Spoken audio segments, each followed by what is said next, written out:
Ya, hari ini kita akan melihat dan sekaligus berbincang-bincang dengan petani ya.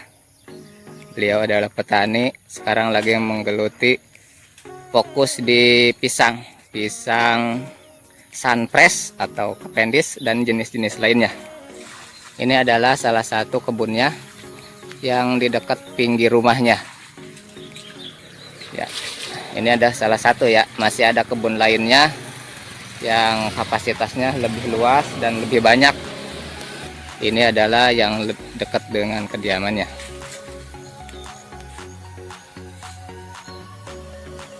Kita lihat-lihat dulu nih.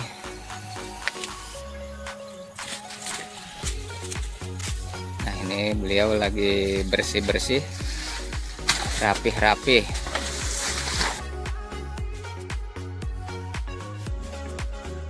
Ini ada 50 gombol ya. Mungkin kalau pohon banyak gitu. Ini dapur. ada 50 dapur katanya.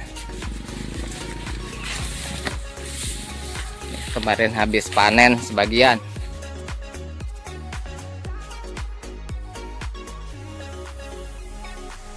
Di sini lokasinya di Desa Kampung Tegasumur, Desa Sukabunga, Kecamatan Bojongmangu. Di sini emang masyarakatnya masih komunitas pertanian. Ya, pertanian masih banyak.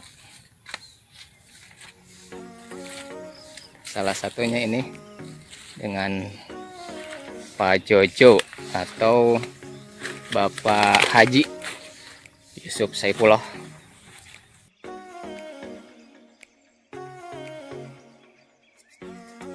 Ya, ntar kita lanjutkan dengan berbincang-bincang sedikit tentang pohon pisang ini.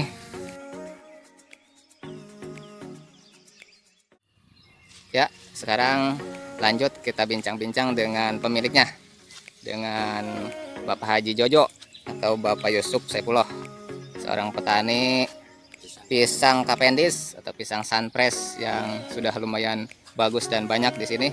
Ini adalah salah satu contoh kebunnya ya, Pak. Kita mau bincang sedikit ya tentang pisang cavendish. Nah, ini gimana nih untuk saat ini, untuk pisang cavendish ini gampang atau tidak nih untuk budidayanya? Seperti itu, gambarnya seperti apa sih gitu untuk pertama untuk cara budidaya aja, cocok atau tidak di wilayah sini khususnya Bekasi ya. Sebetulnya masalah tanaman di daerah kita, tanaman apapun juga cocok, tergantung kita pengolahan media tanahnya. Cuman yang kita di sini yang merasa kita kebingungan untuk pemasarannya, dalam arti cara pematangan pisang cavendish itu kita belum paham untuk menguningkan. Oh iya iya iya. Kebanyakan jadi hijau semua. Oh Makanya iya kalau iya. hijau itu ya itulah harganya terlalu rendah. Dan untuk budidaya ini kita sebetulnya susah gampang. Apa susah gampangnya? Kalau susahnya kalau cara pemupukan, kamu nyetok langsung ditanam nggak dipupuk apa ya otomatis hasilnya nggak memuaskan. Seharusnya itu 3 bulan dari penanaman itu hari sesudah tanam harus dipupuk dengan NPK atau KCL. Prioritas paling lambat itu berarti 1 bulan. 1 bulan berturut-turut, kalau 6 bulan baru 6 bulan ke sana baru KCL. Jangan campur NPK.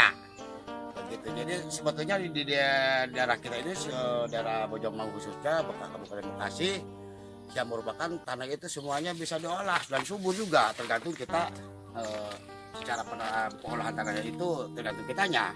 Apalagi kita menggunakan semacam kotoran hewan, sekarang banyak lah kita menggunakan semacam kotoran kambing ya, itu sebetulnya menunjang juga untuk kesuburan tanaman yang ada di daerah kita. Begitulah Pak, menurut gambaran sementara. Oh iya iya, berarti untuk cara penanaman cocok atau tidak ya termasuk cocok lah kalau seperti itu. Gimana kita untuk mengolahnya ya? Iya. Untuk iya untuk selanjutnya Pak, ini sementara ini Untuk penjualan gimana Pak nih? Untuk menjual sekarang kemana kita dijual kalau di wilayah sini gitu? Sebetulnya kalau misalnya pisangnya kita bisa menguningkan, soalnya kalau pisang kalpeli kan beda dengan pisang yang lain. Kalau yang lain kan udah dipakai obat apa ya dicelup ya jelas itu bisa berubah kuning. Kalau ini walaupun dicelup juga nggak bakalan kuning. Oh Jadi iya kita iya. harus memakai alat-alat diantaranya pakai di ruangan AC, terus pakai gas etelit. Itu pun kalau bisa, kalau enggak mah ya tetap aja kurang begitu maksimal. Dan sekarang ya saya rugi jelas-jelas rugi, jadi gagal. Akhirnya saya daripada nggak jadi duit ya bikin keripik. Oh iya Untuk iya iya. ibu-ibu bikin keripik lumayan kan satu sisir itu kan bisa menghasilkan 5.000 lah. Gitu. Iya Jadi iya. lebih mahal gitu dibandingkan dengan pisang kalpelis yang udah mengkuning. Tapi kalau misalnya kita bisa mengguningkan secara normal mah ya alhamdulillah sih lumayan pasarnya. Oh gitu Pasarnya gitu. lumayan tinggi lah gitu ya, sampai sekarang juga masih tetap di angka satu box itu ya kira-kira ada yang 100.000, ada yang 120 tergantung keras-kerasnya pisang begitu. Oh iya iya.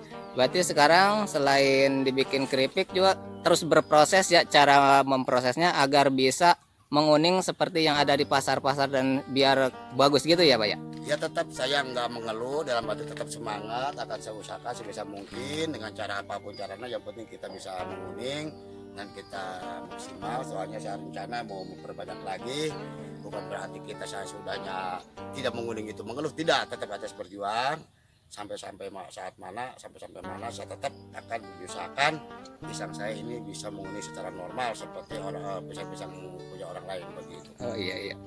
Nah, untuk saat ini Pak ini selain kebun di sini lokasi yang lain yang dekat itu di mana Pak? Punya Ada, ini. berarti di sana sebelah timur dari sini ya kurang lebih dari 1 kilo dari sinilah.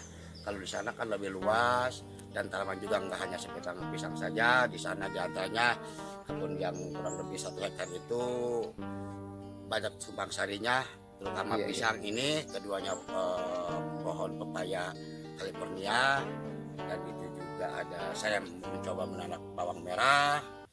Terus sekarang mau menjelang puasa saya nanam bunting suri. Oh Ya iya, banyak iya. lah di antara untuk kebutuhan untuk menjelang bulan puasa. Bulan Ramadan ya. Ya. Ya, iya Pak. Selanjutnya kita fokus di pisang dulu ya. Yaitu, nah kalau untuk saat ini nih Pak, Bapak kan tadi menjual juga katanya masih kesusahan untuk menguningkan seperti yang ada di pasaran.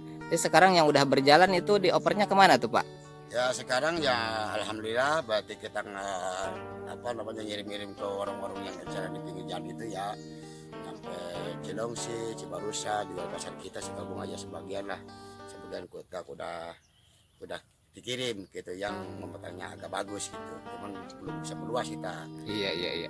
Ya terus untuk kapasitas sementara sekarang Pak ini yang dari kebun Bapak aja gitu ya, dari 2 lokasi ini itu sekitar kapasitasnya ada berapa pohon gitu atau bisa menghasilkan panen berapa gitu? Ya sedikit sih yang di sana aja yang kita sepenuhnya 1 hektar itu ya berarti 10.000 meter kita tanam kurang lebih 700 pohon, 700 dapur lah gitu Iya ya. Jadi 700. tambah yang nggak banyak, cuman rencana kita punya masih 2 titik lagi, diantaranya kurang lebih masa 2 hektar rencana mau ini tanam pisang kapelis juga. Oh iya Cuman iya. persiapan sekarang satu masih musim hujan, jadi nggak cocok kalau kita nanam pisang. Jadi kita mungkin udah reda, Oh mungkinnya iya baru iya. kita nanam begitu lah. Iya iya. Ya untuk selanjutnya nih Pak, ini kan kalau Bapak ini kan selain petani gitu ya, terus kan seorang disebutlah pimpinan di suatu wilayah, namun disebut pejabat gitu ya, pejabat publik walaupun tingkat di bawah.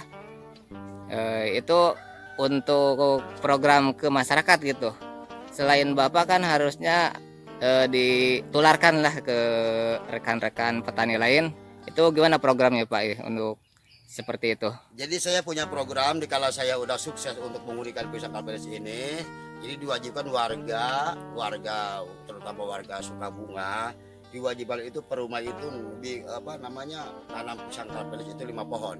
Jadi Oh, iya, semuanya iya. warga yang kita ikut Andi dalam program mengembangkan pisang kalpedis. Kan kebetulan kan kita kan masing-masing kan banyak pupuk organik ya, terutama dari pupuk kandang masih banyak kita manfaatkan ya, supaya ya lumayan lah dari itu gak terbuang sia-sia. Dan program saya ya itulah akan membudayakan, memperluas, memperbanyak untuk penanam budidaya pisang kalpedis. Kalau saya ini udah bisa atau sukses untuk menggunakan pisang kalpedis, jadi akan diperbanyak. Jadi kita bukan kita sendiri aja yang nanam, tapi warga semua juga supaya nanam. Kewajibannya paling sedikit itu satu warga itu satu rumah berarti 5 pohon. Iya iya. Wah, ini termasuk program bagus nih Pak nih, sebagai aparat gitu seperti itu di desa. Itu ini adalah program yang bagus sekali di bidang pertanian, dan mudah-mudahan program ini bisa terrealisasi dan mudah-mudahan bisa menularkan ke yang lain, bisa menjadi contoh yang baik. Soalnya melihat situasi, saya lihat di sini masih banyak yang kosong lahan ya. Mudah-mudahan bisa terrealisasi dan yang lain juga bisa merasakan hasil dari jerih payah yang dilakukan oleh Pak Haji nih. Ya, untuk sementara seperti itu aja Pak. Ya mudah-mudahan ntar selanjutnya kita lanjut lagi. Ya terakhir ada kata-kata apa Pak ini buat kita semua nih para sahabat tani? Jadi kita sebagai warga desa, orang desa, manfaatkanlah selagi kita sehat dan manfaatkanlah pekarangan rumah, jangan sampai istiana tidak menghasilkan. Itu Iya, kita betul. mau nanam pisang, mau nanam cabai, yang penting kita harus punya dapur umum, dalam arti untuk kebutuhan sehari-hari di rumah. Ya itulah kita harus bisa memetik hasilnya, itu hasil dari kita sendiri. Makanya tanah kosong ya harus dimanfaatkan. Jadi berbanyaklah nanam-nanam untuk kebutuhan kita sehari-hari. Boleh dikatakan kita ke apotek dapur, apotek apa dapur untuk kebutuhan dapur lah, Iya, begitu. iya. Pokoknya mah di Sukabunga harus semuanya orang itu semuanya harus memanfaatkan lahan-lahan yang kosong. Terima kasih. Iya, terima kasih Pak. Kita dukung semua ya, kita sebagai warga. Mudah-mudahan bisa terrealisasi. Dan untuk itu, marilah kita tanam yang kita makan dan kita makan yang kita tanam. Salam petani muda, petani untuk Indonesia. Merdeka. Siap. Merdeka.